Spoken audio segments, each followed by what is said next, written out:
happy to be here. I'm representing HomeAbroad. It's an honor and a privilege to be here. I flew in yesterday from the US, so still adjusting to the time, and I just got a brief lesson on Curo currency conversions, so I'll do my best.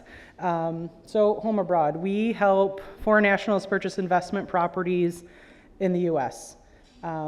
She gave me a great intro, but I have spent the last 7 years in the foreign national lending space in a very traditional manner. So I'm very well versed in what is currently available if you're a foreign national trying to buy in the US versus the product that we're offering today.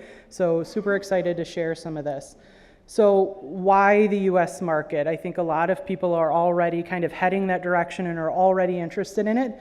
But just to give some high overviews, we have very high rental yields comparatively. We're cash flow positive from day one. We're offering 30-year fixed rate mortgage terms, so there's no payment shock. Your payment's never going to change. Your property is still going to appreciate in value. There is a lot of benefits to US real estate, not to mention you're investing in one of the most stable markets in the world. So to give you a bit of backstory to HomeAbroad, so this has been a journey to get to where we are today, and we really are a one-stop shop for all investors' needs. So we can help our clients from anywhere between finding the property using either our AI-powered property search platform or tapping into one of our realtors that are in all 50 states. There's no limit to where you need to purchase.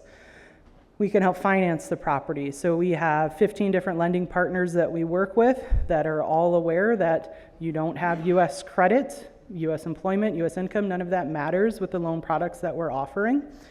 We can help with homeowners insurance on the property, setting up your LLC, setting up your US-based checking account. We can help with all of it. We also have some scenarios where clients come to us and they say, I've already identified the property, I don't need any of that, and that's okay too. So we really meet our clients where they're at in the process. This is just a sneak peek of what our AI-powered property platform looks like. It really is the Zillow for investors. So you can certainly drill down by bedrooms and bathrooms in a typical search, but this is also going to provide you with your cap rate and your rental yields and all of the statistics that you would want to see to make a sound investment. So I'll leave this one up for a minute, but the product I really want to focus on is the top one. So it's called DSCR, stands for Debt Service Coverage Ratio. This loan has been around for many years, but the reason that it works so well with foreign national clientele is because there's no requirement, like I said before, that you have US-based income, credit, employment history, or anything like that. So the way this product works is it's all about the asset itself and whether or not you're able to generate enough rent on the property to be able to pay for itself. I'll go through some examples here in a minute, but these are kind of the highlights. So there's a minimum sale price that we look at of $100,000. So 25% down payment means minimum loan amount of $75,000.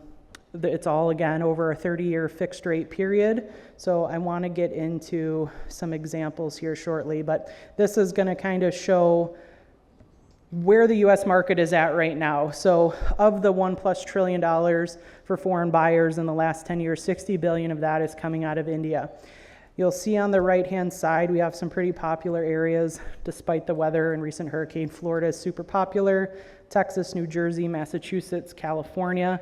But again, there's no limit into where you can invest. So we have entry points depending on if you're a first-time investor and you don't have very much money that you want to put up for this, and you just want to test the waters, we have a market for that. If you're a more seasoned investor and you want to risk a little bit more, we have areas for that. And this isn't limited to single-family homes. It could be multifamily homes. It could be apartment complexes, commercial properties. There really is no limit to the property type. This is a great case study and a great example of the lowest entry point that you're going to see into the US market.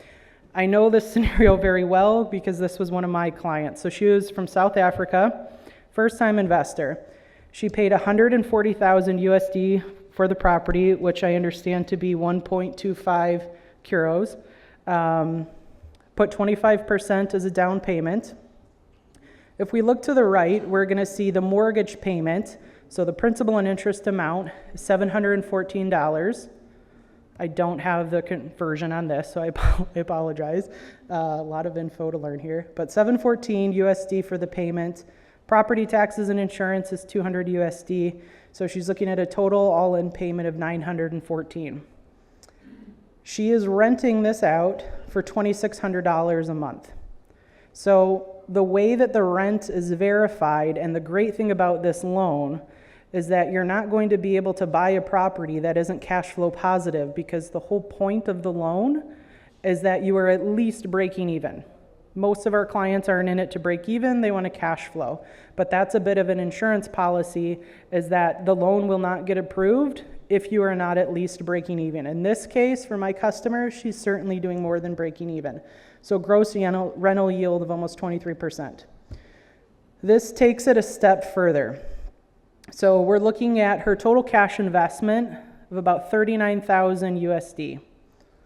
We're going to show the year 1 and year 2 returns on this. So for year 1, she's bringing in annual cash flow. This is the rent collected, just over $20,000. Equity gained on principal, so meaning the amount of payment that went to the mortgage, there's $700 that went towards the principal payment. The home's going to appreciate about 3 to 5% year over year. So total annual returns, $28,604. So in year 1, she's at 73% return on cash invested. I am not an Indian investor, but from what I've heard so far from speaking with many of you, that's not happening right now in this market. So this is a very normal reality of investing in the US. These returns are not anything that is groundbreaking. This is what we expect from all of our investments that we help our clients with. So if we look over to year 2, just go ahead and look at the bottom number, 147% return on cash invested by year 2. Now, one thing to note, if I am going to say a downside to this sort of investment, this home is in Cleveland, Ohio. I don't know if you know much about Cleveland, Ohio, but it's not the most attractive area. This home is only going to appreciate so much. Within the next few years, this home may eventually reach $175,000 maybe. So your trade-off here is that you're cash flowing every single month over $1,700, but you're not going to see appreciation in the same way. I'll show you some examples where it's opposite. So this is out of Houston. So this is kind of like a mid-tier investment, we would say. So a little bit higher on the sale price, $289,500, which is 2.4 crores. We're looking at a mortgage payment here, $1,481. Once you factor in taxes and insurance, you're at just shy of $2,000, collecting $2,400 on rent. So we're still cash flow positive, $451, earning almost 10%. Now, in this scenario, you're going to see much more appreciation based on the area that this is in. This is in Houston. There's a lot of big business coming into Houston, so you're going to see property values continue to increase. So while you're not getting $1,700 a month in cash flow, you're also going to be getting appreciation at a much higher rate than the other property. So again, it's just a slightly different investment. Here, same calculations as before, but we're looking at 27% and 55% respectively, year 1 and 2. So still great returns. Again, this is a long-term rental. So this means that these tenants or these clients are signing contracts with their tenants for 1 to 2 years at a time. I have a short-term rental that I'll show you here in a second. So this, you're going to see a much higher property value. This is in Hawaii. So you're going to see tons of vacationers that are going to Hawaii. So it's a very popular market right now to do short-term rentals. So Airbnb, VRBO, things of that nature. So in this particular case, $1,550,000 was the sale price. Still doing the same 25% down, loan amount of $1,085,000. We're looking at a mortgage payment on this one of $9,282. Now, because they're doing short-term rental, we're going to assume a 75% occupancy rate when we're looking at how often the property is going to be rented.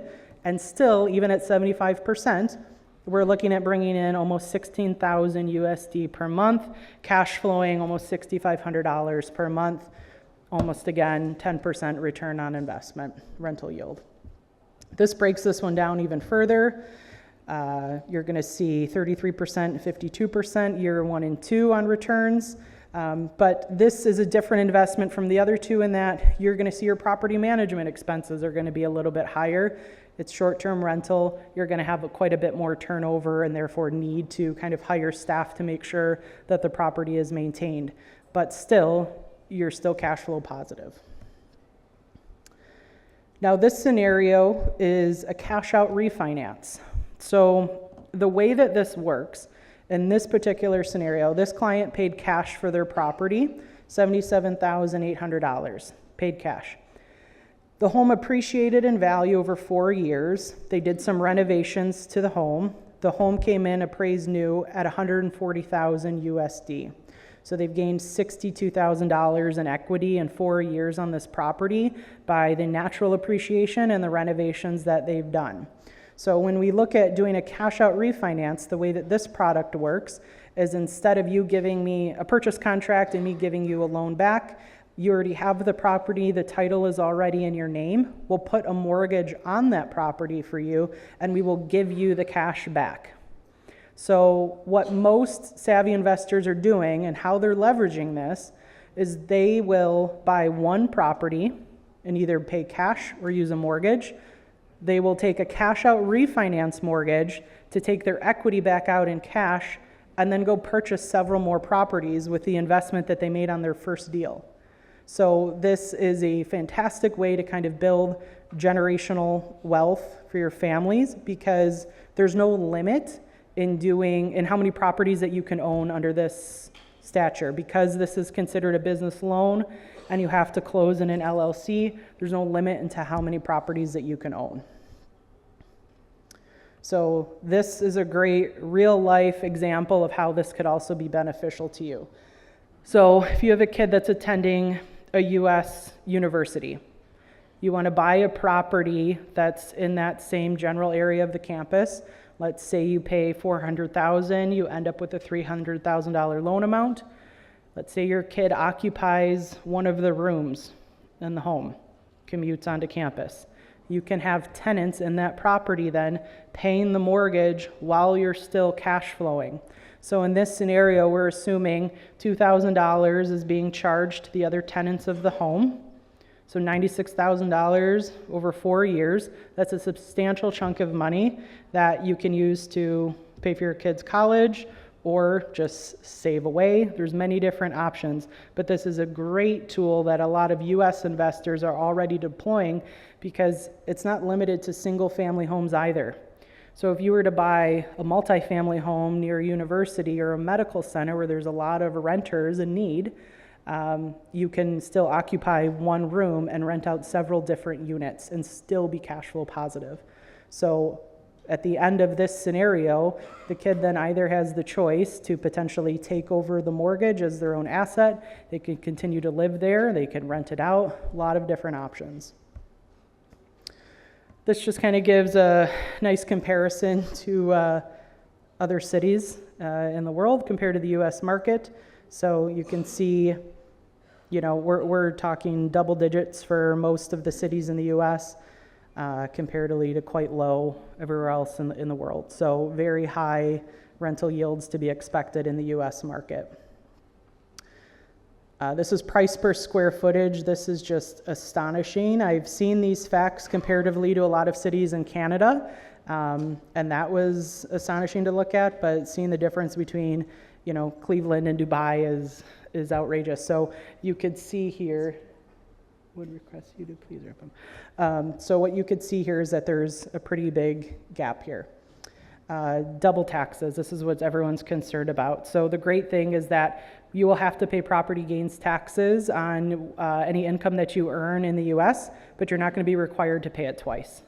So you'll only be taxed once on this investment. Wrapped up just in time.